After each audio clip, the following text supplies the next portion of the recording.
Biology 130 students, and welcome to an introduction to anatomy and physiology at Columbia College. My name is Greg Doheny. I'll be your instructor this semester. You have signed up for the Flex version of this course. The Flex version of this course is meant to be done by students in different countries that are not in the greater Vancouver area, in the local Vancouver area. And it's meant to be done as a distance education course. Now, we do occasionally, in the past, before the COVID-19 pandemic, we used to teach this course as an in-person course on the campus, and we've made special provisions for the pandemic. We have yet to determine whether or not the pandemic is fully over, so we don't know whether we'll be in the future, at some time in the future, we'll go back to teaching this course in person. But for the moment, it's one of a handful of courses at Columbia College which is still being taught as a distance education course, or what we call a flex course, meaning that it has a flexible schedule, giving the students more flexibility to complete the course materials sort of in their own time. All right, so some more information about the course. As I said, my name is Greg Doheny. That's me there. I look sort of like that. Picture's a few years old. And my email address is here, gdoheny@columbiacollege.ca. If you want to talk to me, excuse me, during the office hours, you can just call me Greg because that's my name. If you wanted to be very formal, you would call me Dr. Doheny, but most North Americans are not that formal. Some are, but I'm not anyway. So you can call me Greg, it's not a problem. And the office hours that we will have are actually, I apologize, this is a mistake. I forgot to update this. But the office hours that we will be holding are actually on Friday from 2 to 3 p.m. Right, and you'll see that once you get into the course page. When you look at the links on the course page, you'll see that it specifies that the office hour is on Fridays from 2 to 3 p.m. I will, in the first week of lecture, during week number 1 of the course, which is on beginning May 9th, on Tuesday, May 10th, from I've written it down here, from 4 to 5 p.m. I will hold a special office hour just so that you can kind of drop in, and if you have any confusion about the course, I'll explain it for you before the course actually begins, so that if you're having any confusion or any doubts, you can come and talk to me during the initial early office hours on Tuesday the 10th, May 10th, before the course actually begins. All of the other office hours for the semester will take place on Friday from 2 to 3 o'clock. Okay, now, in order to do this course, we need to worry about 4 different computer programs that allow us to do this course on the internet, over the internet at a distance. Number 1 is called the CAMS program. The CAMS program, if you go to the Columbia College website and you open up the Columbia College web page, you'll see that on the top right-hand side of the page, there's a pull-down menu. It's called a menu that you pull down. You click and hold, and the menu comes down. So there's a pull-down menu that's entitled Login, and the Login menu gives you a number of different options for logging in. If you log in, to the student portal, what's called the student portal, you will be in what's called the CAMS program. And the CAMS program, CAMS stands for Course Administration and some other things. I'm not sure what the acronym completely means, but it's basically the administrative program that the college uses to keep track of all of your letter grades and all of your grades that you got in every quiz and every course and so on and so forth. So as soon as if you go to the Columbia College webpage and you log into the student portal, you will be inside the CAMS program. And you'll see that there's a link inside the CAMS page that takes you to every course.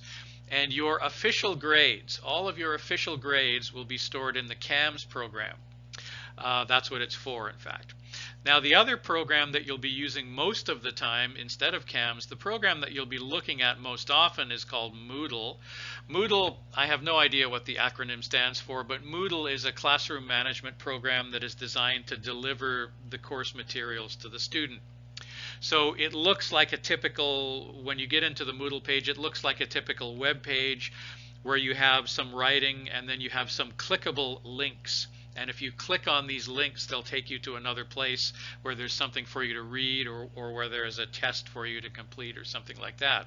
So the Moodle program, in order to get to the Moodle page, you go to the Columbia College web page again. You go to www.columbiacollege.ca, and under the pull-down menu, you log in to the Moodle login. And the password is the same as your password for the CAMS page, so either one. Except that the CAM page for this course is going to be used mostly just to record your grades. The Moodle page is where all of the course materials are located. So when you go there, you'll notice that you're given two different pages on. You're given two different links on the Moodle page. One of them takes you to the lab section of the course. One of them takes you to the lecture section of the course, because this is a lab course. Now, because the only reason why at Columbia we have two different pages, one for the lecture, one for the lab, is in case you have two different teachers for the lab and the lecture. So in many other courses, in many of the other lab courses at Columbia College, you may in fact have a different instructor for the lab section of the course and a different instructor for the lecture section. But in this case, all of you are in my lab section. So I'm your lecturer for the theory section of the course, the lecture section of the course, and I am also your lab instructor for the lab section of the course. So there's no need to have two different pages. So you'll notice that if you go to the Moodle page that's listed for the lab, it will say that there's nothing there. Right? And then everything, all of the information that you need for the entire course is on the lecture section of the lecture section Moodle page. So if you go to the Moodle page, you go there, you'll see that everything is explained to you in writing, how to complete the course. So I would advise going there, and you simply scroll down and read everything, and then there's a weekly list of things to do. So during week 1, which begins on May 9th, during week 1, there's a list of things for you to do. And then on week 2, which begins on Monday, May 16th, there's another list of things for you to do. Okay, so most of the time for this course, you'll be spending most of your time on the Moodle page. Okay, now for the office hours, because this is a distance education course, I'm holding the office hours over the internet as well. So if you want to come to the office hour, the office hour is a time where you can come and you can ask me questions directly. Most of the time you won't be dealing, because this is a distance education flexible timetable, what's known as an asynchronous course, which means that all of the students are listening to the lectures at different times, and all of the students are completing the quizzes and the tests at slightly different times. We call that asynchronous. Synchronous means at the same time or simultaneous. Asynchronous means at different times. So because this course is not a live course, it's rare that you will be interacting with me live, right? You'll be listening to lectures that I've recorded in advance or something like that. But if you want to talk to me in real time, come to the virtual office hours. Virtual means, you know, not really in person. It just looks like we're in person because we both have our cameras on. And by the way, I will have my camera turned on, but you do not have to turn your camera on.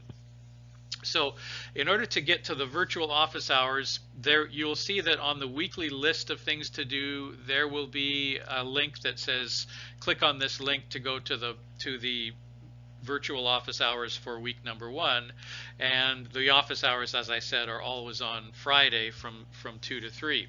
So on Friday from 2 to 3 Vancouver time, you simply click on that link, and the Moodle page will automatically link you to me through Zoom. So Zoom is an internet program that allows you to talk to people face to face using the camera on your computer.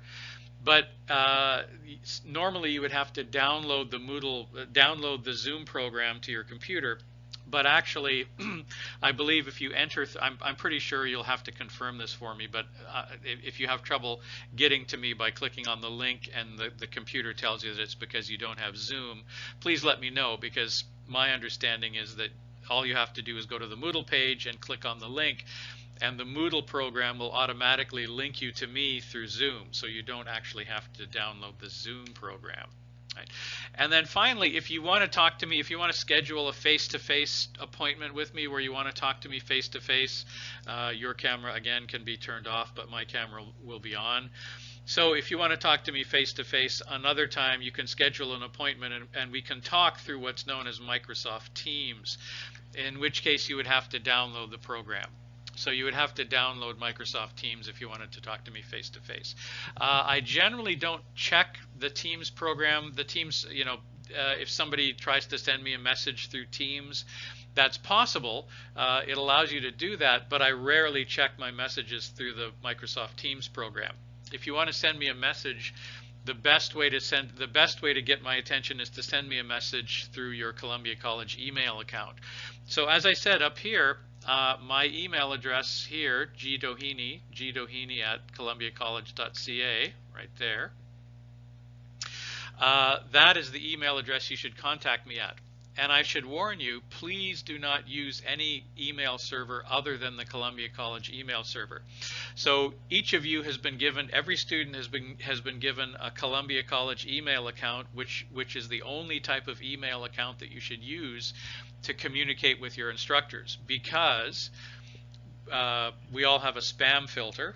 All the instructors have a spam filter that filters out foreign email addresses. So if you try to contact me through a Gmail account or through some other type of account, the odds are that the spam filter will filter your message and send it to the trash, and I will never get your message. So if you want to contact me so that you can ask me a question directly through email. You can ask to set up an appointment with me where I talk to you on the camera using the Zoom's program, using the Teams program. You can do that, but send me an email to my Columbia College address from your Columbia College email address. So do not use a Gmail account or a Yahoo account or any other type of an account. Okay. So as I said, if you go to the Columbia College homepage, you will see this. Go to www.columbiacollege.ca, and then over here you'll see that there's a feature called the login pull down menu. If you pull that down, you can log into either the Moodle page here, right, or if you use the student portal here, then you will be in the CAMS program. Right, so if you log in through the student portal, you'll be in the CAMS program. That's where your official grades are. If you log into the Moodle page, that will take you to the Moodle page for the course, which is where all the course materials are stored. The Moodle page also gives you some grades, but they're not accurate. So if you're wondering how you're doing in the course and you want to see all of your grades, go to the CAMS page, not the Moodle page. There are grades kept on the Moodle page, but they're not official, and they are sometimes inaccurate the way they're added together.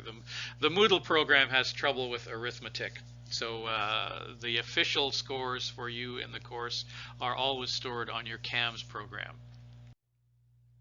So if you click on the Moodle page, it will take you to something that looks like this page, and then you'll notice that you have a couple of blocks here for the anatomy and physiology course, the lecture section versus the lab section. As I told you, just ignore the lab section. The lab section usually has an L next to it, so you can tell which one is the lab section. Just click on the lecture section for the course. All right, and it will take you to a home page that looks something like this. There's a skeleton on it that was drawn by Leonardo da Vinci, and it's the home page. That is the home page for the Introduction to Human Anatomy and Physiology. Now, if you simply scroll down the page, you'll see a whole bunch of written instructions that tell you how to do the course. And for each week, week 1, week 2, week 3, and so on, this particular one I'm showing you here is for week 8, where we discuss the cardiovascular system. That means the heart and the blood vessels. You'll see that there's a little introduction that tells you what this week's lectures are about. And then there's a section that says things to do this week. and it'll say number 1, watch lecture 10, part 1, lecture 10. And notice that these lectures have a blue text. If you click on the blue color text, it takes you to the lecture. Or and then it says, read a certain chapter in the coloring workbook, which we'll talk about in a minute. And then it says sometime on Thursday. This is an old page. In your case, it'll be Friday. It'll say on Friday, sometime on Friday, do the anatomy and physiology coloring book test number 7. And then once you've done that, you on Friday, you also go and do the anatomy and physiology quiz number 7. And I'll explain what the open book test and what the quiz test is in a minute. But basically every week, the two main things that you will do every week of this course is every single week you will write what's known as an open book test, where you have a textbook in front of you, and then you write a quiz where you are not allowed to have a textbook in front of you. Okay, so just go to the Moodle page, scroll down, and you'll see writing, which explains how to do the course, and then you'll see each week there's a list of things to do, a list of activities that you have to complete each week.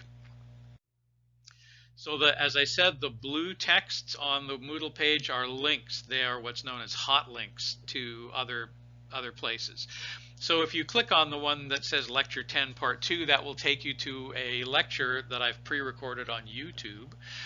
And then you watch that lecture, and then that gives you most of the information you need to know.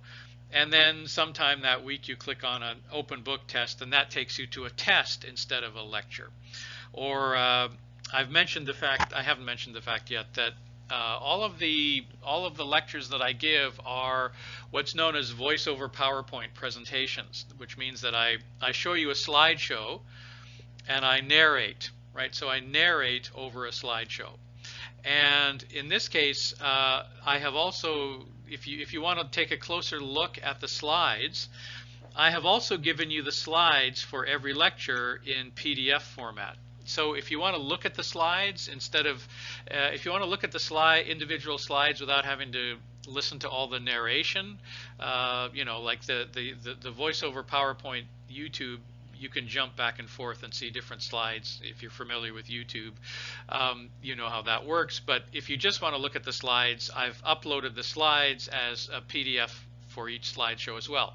And occasionally YouTube or PowerPoint makes an error when I'm narrating and the slide becomes a little bit hard to see. There's a glitch. If there's a glitch or a slight problem with the slideshow that I'm narrating, and if the slide is difficult to read for whatever reason, you can simply open up the PDF of the slides, and then you can see exactly what the slide says in much greater detail, in much greater resolution.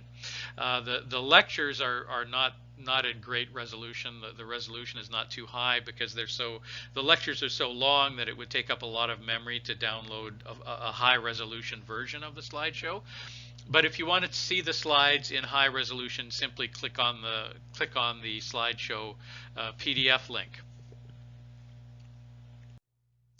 Okay, so if you click on one of the slideshows, you'll see a YouTube video will pop up.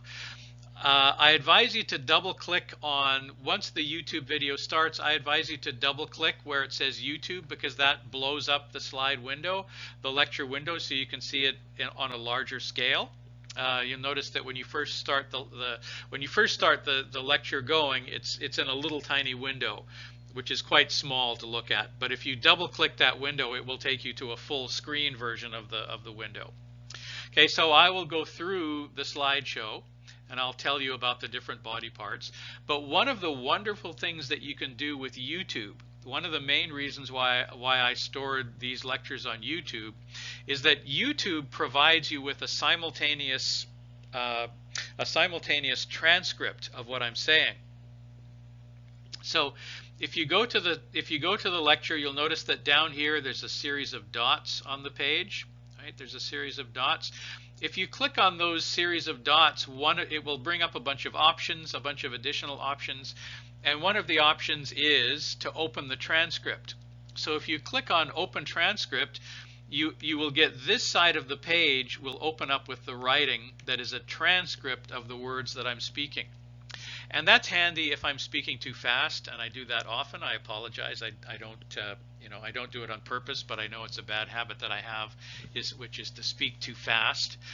If I'm speaking too fast, or if I'm using a word that you're unsure of, all you have to do is simply look at the transcript on the right-hand side of the page and you can see it. Or you can stop the slideshow, you can stop the lecture on YouTube anytime, and then you can look, or you can go back and you can look at the words. So the wonderful thing about having these lectures stored on YouTube is that you have the option of opening up the transcript and reading as well. So that's actually much better than simply listening to a lecture, because listening to the lecture, the words will go speeding by you, and if you miss them, they're gone, right? Whereas with a YouTube lecture, you can go back and listen again for a second time, and you can also read the transcript, the simultaneous transcript. So I advise doing that. All right, so every week, as I said, every Friday, you'll be doing a quiz. There are two different types of quizzes that you do every week. One of them is an open book test, and one of them is a quiz, basically. Now, what happens is that every week I assign you a different chapter from what's called the Anatomy and Physiology Coloring Book, which is one of the two books that you have to buy for this course. Okay, so the Anatomy and Physiology Coloring Book is for the lab section of the course. And so every week I'll be asking you to read a chapter from that book. Right, so you read a chapter. In this particular case, I asked you to read chapter 7 from the coloring workbook, which is on the cardiovascular system. And then once you've read that, you can keep the textbook in front of you, and then you begin the anatomy open book test for chapter 7. So what that is I give you 90 minutes to answer many questions. The questions are multiple choice, so it's not that difficult. But you have to do anywhere between 30 to 100 questions in 90 minutes. So you do not have time to read the chapter while you're doing the open book test. You have to read the chapter before you begin the open book test. And then if you become familiar with all of the information that's in that chapter and you know where to find it, you can answer the questions. So the idea is for you to read, in this case, chapter 7. You read the chapter that week. You make notes on it, you try and memorize a little bit of it, and then when you think you're confident, you click on the open book test number 7, and then the clock will start to run. Now, you have the option of starting this test anytime on Friday, but once you've clicked begin, once you've clicked start, you have only 90 minutes to complete it. And then you will not be able to see the correct answers until the following day. So that means that everybody, all of the students in this course, will click on, during week 8, they will click on, sometime on Friday, they'll do open book test number 7. And then after the test is what we call open.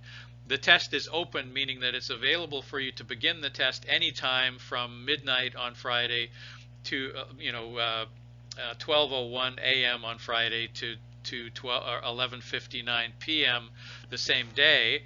Anytime during that day, you can click to begin the test. And then once you've clicked begin, you have only 90 minutes to complete it.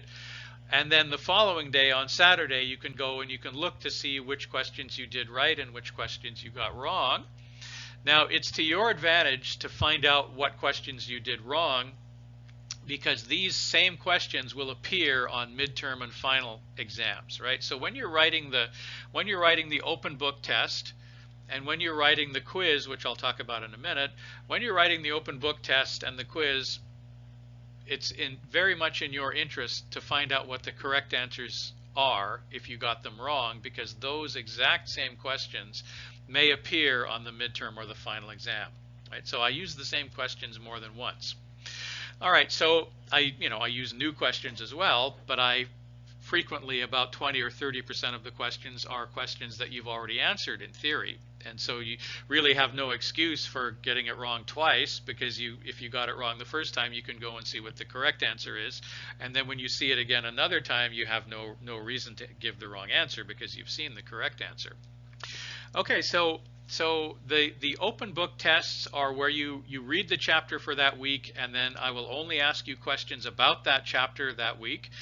And then when you click on the open book test, you're allowed to have the book in front of you, and you're feverishly flipping the pages to find the answer because you know approximately where it is, and there's some diagrams and so on, right? So that's the open book test. Now the quiz, every Friday you will also write a quiz, and the quiz will be open from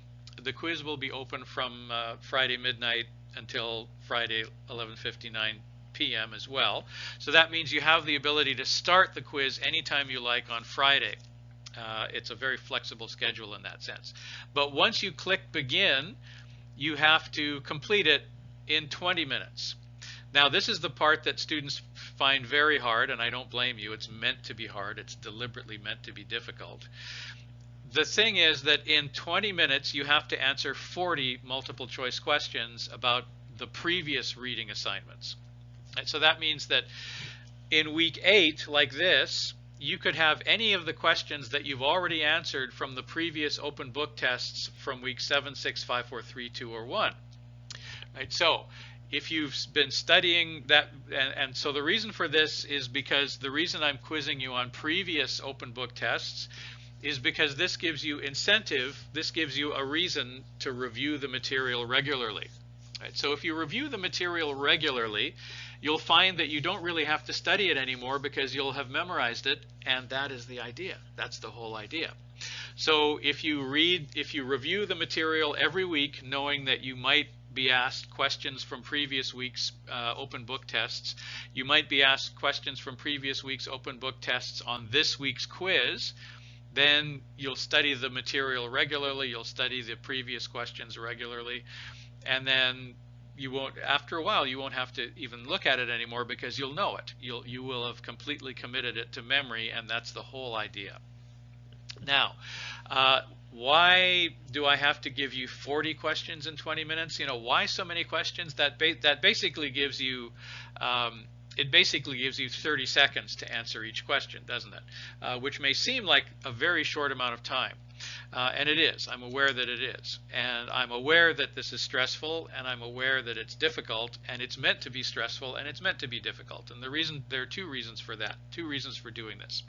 Number one, if we are not under a certain amount of stress, we never learn anything. I wouldn't either. I never would have learned a thing if I wasn't worried about passing tests. Right? And having to do it under difficult circumstances makes it even more stressful. But again, the fact is that we really don't learn anything unless we're under a little bit of stress. So a little bit of stress is helpful. And if you think about a course, a university course, you know, it's practice for real life, and so in real life, if you take your anatomy courses and you take your nursing courses and things like that, suddenly you're an emergency room nurse. You have to know the answer on the spot. If somebody needs an injection of epinephrine or something like that, where it is and how to do it, and what epinephrine is and what it does and where you're supposed to inject it, you have to know that on the spot. And that's a very stressful situation. And if you get it wrong, you could kill somebody. Right? So in real life, you're often under stressful situations. And if you make a mistake, you could kill someone. In the worst case scenario, you might cost your employer a lot of money. You might damage equipment if you don't know things very well, and if you don't know things well enough to answer quickly. University and college, when we do these kind of tests, it's a little bit stressful because you're worried about getting the answer wrong and you're worried about failing the test. But you know, to be honest, that's the cheapest way that you can make a mistake, and we learn from making mistakes. If we never did anything wrong, we would never learn anything. If we were never under stress, we would never learn anything. So university and college, these kind of courses where we give quizzes and tests and things like that, it's practice, but it is stressful and it is difficult, but it's not as stressful or the cost of making a mistake is relatively low. You lose some marks and you feel bad about it, and you go back and you study harder next time, but that's, you know, you made a mistake and you learned your lesson and you carry on, but you didn't make a mistake so that it ended up killing anyone or costing a lot of money or breaking expensive equipment. So I like to say this is a college course is the cheapest place in the world to learn by making mistakes, because the worst thing that happens is you lose some marks. All right, so Number one reason why I give you only 20 minutes to answer 40 questions, and these, remember that these are questions that you've seen before because you did the open book test. These questions are all from previous open book tests. So the reason why I only give you 20 minutes to finish 40 of them is because it's better if tests are a little bit stressful. We don't learn things unless we're under stress, a little bit of stress. And the other thing is that I'll explain this, but you don't really need to understand it. The other thing to note about the other thing is that another reason is that I can't, because this is a distance education course, I can't, and you're not allowed to have a textbook in front of you. You're not allowed to have any information in front of you when you're answering the quiz, the questions of the quiz. You're supposed to answer the quiz entirely from memory, right? You're supposed to answer the quiz entirely from memory, but I have no way of guaranteeing that you're not sitting there with the book in front of you. The only thing I can do to control for the fact that you might try to look up the answers is I can make the question short enough that you don't have time. And so the reason, another main reason why I only give you 20 minutes to answer 40 questions is to avoid giving you enough time to look up an answer. Right, so the answers are supposed to come from your memory. If the answers are in your memory, you can recall them very quickly. If the answers are not in your memory and you have to look them up in a book, you will not have time to do that. So that's the second reason. The third thing that you need to know about these tests is that there are 40 questions in the quiz. There are 10 questions per page.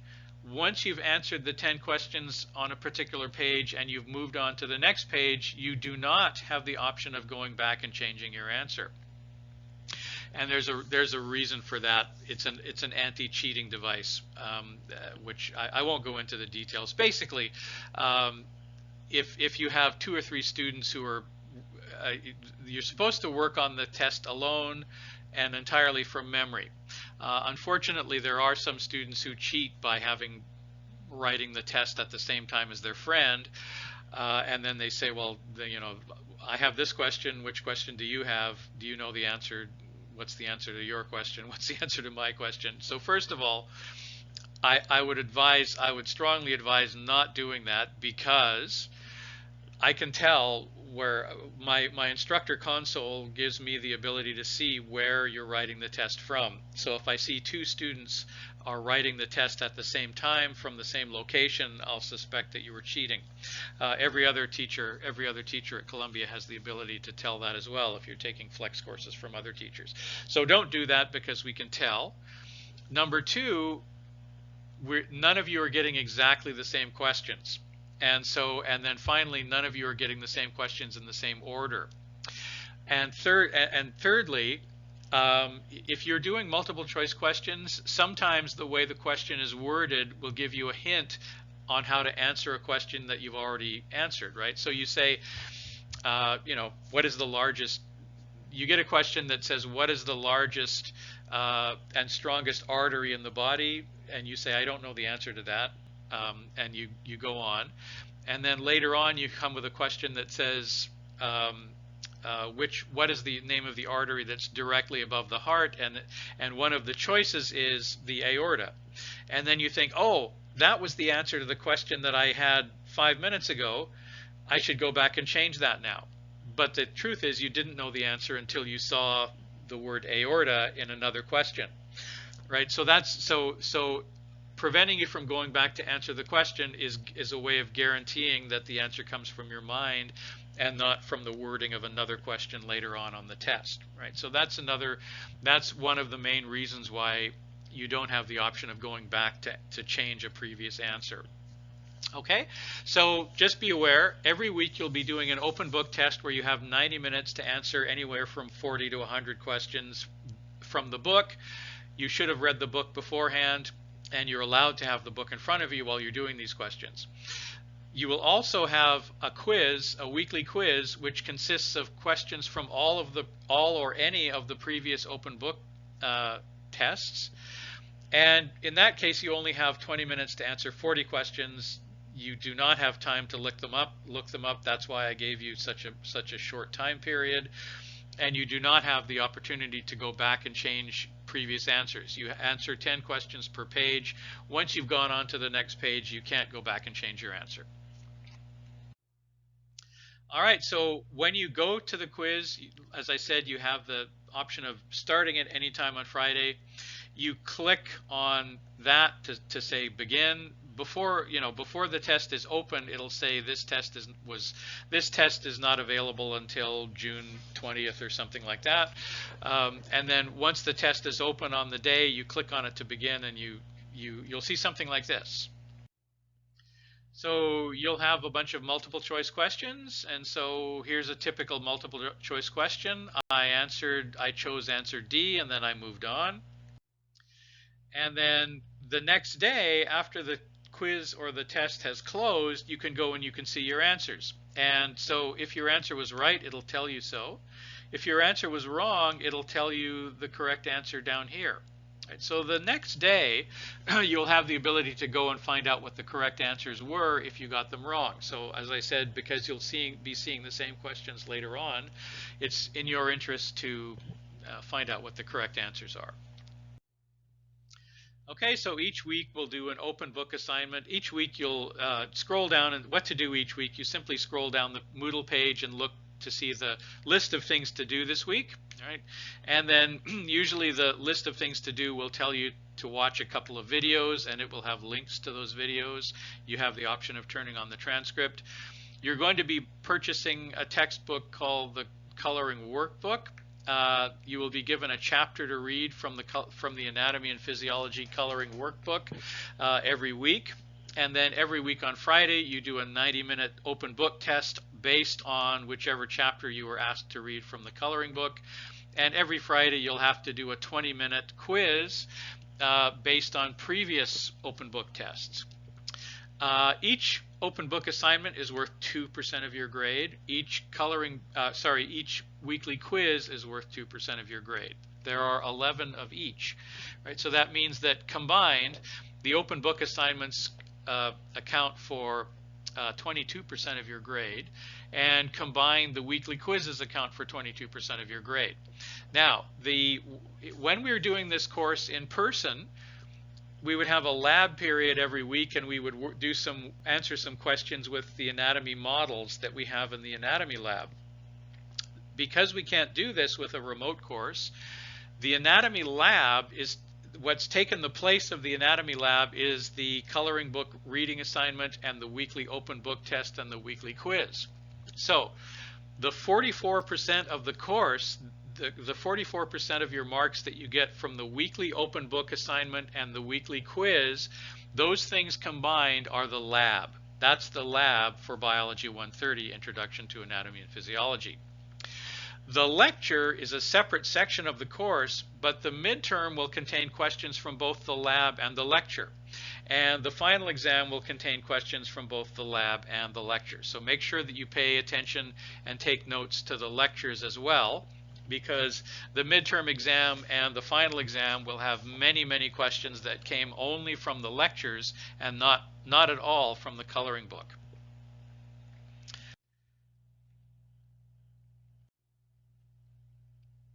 Okay, so as I said, in order to complete the course, you'll need to get a hold of a textbook called the Anatomy and Physiology textbook, which is free, and reading that textbook is optional. But there's another textbook called the Anatomy Coloring Workbook by IEL Camo, which is compulsory. You can buy it from any bookstore. You can get it from Amazon.com. It's available on Amazon.com. Just make sure that you get the 4th edition. Just make sure you get the 4th edition. Do not get the 2nd edition or the 3rd edition, because the questions that you're being given in the open book test are based on the 4th edition, not the 3rd or the 2nd or the 1st edition. Right. And then the lecture section of the course is worth 66% of your grade. The lab section is worth 44% of your grade. And as I said before, the 44% of your grade comes from the 11 open book tests and the 11 quizzes. Okay, looking at the coloring workbook, it looks like this. Every week when you read a chapter, it gives you a coloring assignment, so you should get some crayons. Now, in the it's now, don't laugh, I know that coloring books are for children, but in fact it's a proven method of teaching. It's a fairly good method of teaching anatomy, because as you're doing this coloring assignment, you have to look carefully at the diagram in order to color in a certain body part in a certain color. So here you'll see something like this in the chapter on the skeleton. And the coloring assignment will say color the frontal plate, or color the frontal plate yellow, and then you'll do that. Color the parietal plate blue, and you'll do that. Color the occipital plate red, and you'll do that. And normally, if we were doing this course in person every week in the lab, I would come around and I would look at all of the students' coloring books to make sure that they had completed the coloring assignment. In this case, we can't do that, so I'll just take your word for it. But in truth, you don't really have to do the coloring assignment. I strongly advise that you do. I strongly advise you to do the coloring assignment, because it's a better way. It's a way to learn anatomy. It's a very good way to learn anatomy. But if you don't want to, I'm not really going to be checking to make sure that you've done that. Okay, so but if we ever take this course in person back on the college campus, that is what I do. As I said, you can get this book from Amazon.ca, but we also sell it in the college bookstore. So if you're overseas, if you're in another country, you can order the book from any of the Amazon. There's an Amazon bookstore in just about every country in the world where you can order them, or you can order the one from the Amazon.ca. Unfortunately, Amazon.ca doesn't mail books to every possible place, but most of the time you can get it. Now, if you've tried everything you can, like the simplest thing is, if you're in Vancouver, you can just go to the college, Columbia College, and buy it from the bookstore. If you're somewhere else, you can probably order it from one of the Amazon stores, but it may not get to you in a timely fashion. But finally, the last resort is that I have put PDFs of the chapters on the website, which you'll see when you go through the links. They're not as clear as owning the book, so I advise you to get the book if you can, but if you absolutely can't, there are PDFs there on the web page. Okay, now the other book, the Anatomy and Physiology textbook by Betts et al., I don't require you to read that book. It's there for your own information. If you have trouble understanding what I'm talking about on the lectures, you can read it. But to be honest, the Anatomy and Physiology textbook by Betts et al., it's free. It's free to download as a PDF, but it's in a little bit more detail than you need. But nevertheless, it's there for you if you want to try and look at it. But it does have more detail than you will be tested on. Most of the information to pass this course you can get from reading the coloring book and from taking notes and paying attention to the lectures. If you're still confused after listening to the lecture, you can email me and ask me a question. You can ask for a Teams meeting face-to-face. You can come to the office hour. There's a student forum on the web page called a questions forum, where you can ask a question in writing, and then all the other students can see the question, and then when I give you an answer, all the other students will see the answer as well.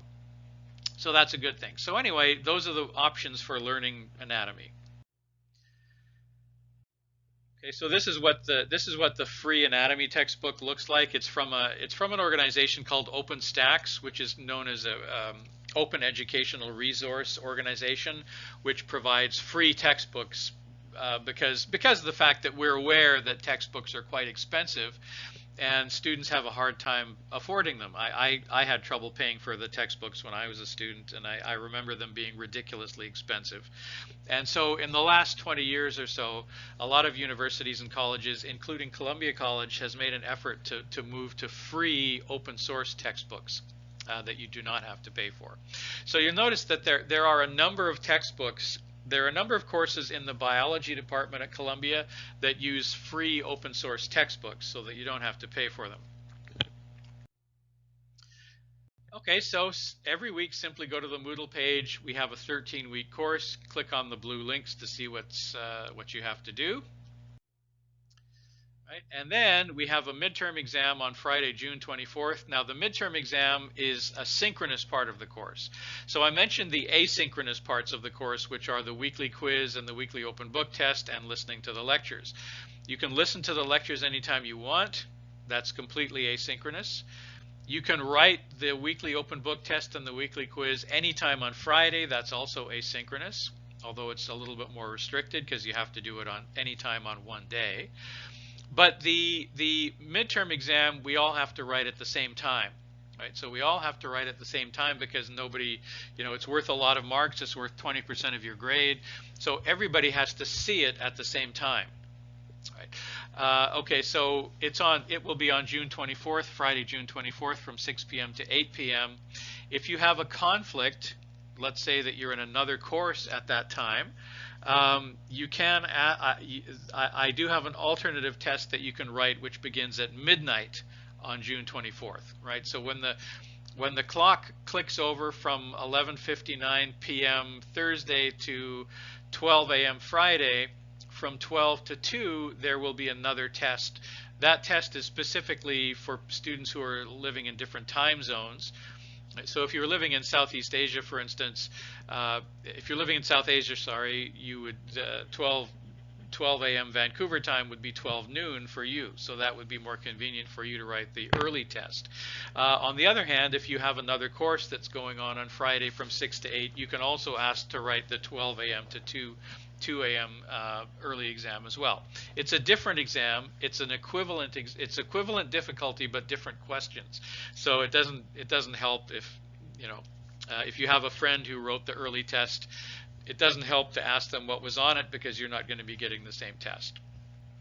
All right. We also have two what are called theme quizzes. Number one, because muscles are such an important part of anatomy, we're going to have an entire 2-hour test on muscles on Friday, June 17th. It can be completed anytime during that Friday, and it's worth only 3% of your mark, but it's important to learn the muscles. The muscle test will be drawn, the questions on the muscle test will be drawn entirely from my lecture on muscles. Right, so one of the lectures that you're going to listen to is on muscles, and you'll learn about every muscle, almost every muscle in the human body. You do need to know almost every muscle in the human body to have mastered the science of anatomy. So there will be about 100 multiple choice questions that need to be completed in 2 hours entirely on muscles. The questions are drawn entirely from the lecture on muscles, not the coloring book, but the lectures. And secondly, because blood vessels are such an important part of anatomy, on Friday, June 15th, we will have an entire test devoted to blood vessels, and the answers to those questions will also come entirely from my lecture on the blood vessels. Right, so the lecture on the blood vessels. And then finally, the final exam will be worth 30%. We're all going to write it at the same time, and the date will be announced by the college later. We don't actually know the exact date of the final exam until the vice principal makes up the schedule. That's usually sometime about halfway through the course. So we will know when the final exam is sometime in July probably. All right, so the lab section of the course, as I said, constitutes the open book exercise and the weekly quiz. That's 44% of your grade. The lab is based on the anatomy coloring workbook. If we were doing this course in the lab at Columbia, we actually have quite a lot of skeletons and models of muscles and models of organs and things like that we would look at. Because this is a remote, a distance course, we can't do that, so that's why we're using the anatomy coloring book and exercises drawn from the anatomy coloring book instead in order to do that. All right, so as I said, the asynchronous part of the course, the asynchronous parts of the course are the videos and the Friday open book test and quiz. The synchronous parts of the course are that we all have to write the midterm at exactly the same time, and we all have to write the final exam at exactly the same time. And here's how the marks break down for the course. So 22% of your mark comes from the 11 quizzes that you'll write on Fridays. 22% of your mark comes from the 11 open book exercises that you will do on Fridays. 20% comes from the midterm, which we'll do on a specific date. 3% comes from the muscle test, 3% from the blood vessel test, and 30% from the final exam. For the final exam, by the way, will be the same format as the midterm exam. And that's everything for the course. So I hope you enjoy the course. You have, if you've listened to this and you've looked at some of the material on the Moodle page and you decide that this course is not for you, that you won't enjoy it or you won't learn anything from it, or you're worried that it'll be too difficult, you have until Monday, May 16th to drop the course and still get a refund. If you choose not to drop the course and stay in, you still have the option of dropping the course until July 11th, which is the drop date for all courses at Columbia, but you won't get a refund. And the letter W will appear on your academic transcript, your academic record, which says that you withdrew from the course. But sometimes students are worried that they'll fail in the course, and if you withdraw on the 11th, which is in week 10, you have a W on your transcript instead of an F. The F, of course, always looks worse. But anyway, that's an option that's yours. I would never advise anyone to drop a course, but that is an option that you have at Columbia. All right, so I hope to see you in lecture 1 or during the office hours, and good luck with the course. Happy learning.